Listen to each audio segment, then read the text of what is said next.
auzu billahi mina seytaani rajim bismillahi rahmaani rahim asalaamaaleykum wa rahmatullahi taala wa barakaatu. yéen waa Darou Salam Chifahou ñoo ngi leen ziar leen ñaanal jàmm gudd fan wér xéwal yaa defar àddina ak àllaaxira waaye ma nekk rek ñoo la ziar baax di leen ñaanal defar àddina ak àllaaxira te nag ñu ñëw ci ay laaj yu fi ñëw ci xeetu muslaay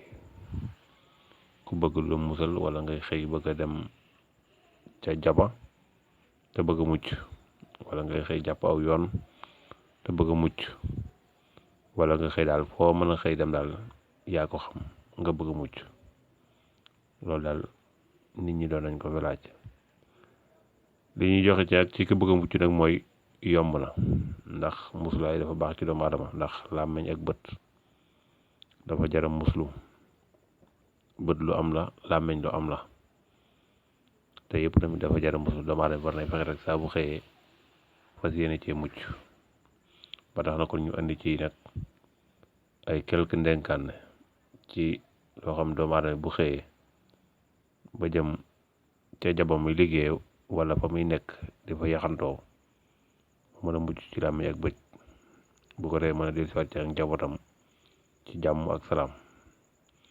loolu nag lañ jox mooy ñu joxe ci ñaari tegtal rek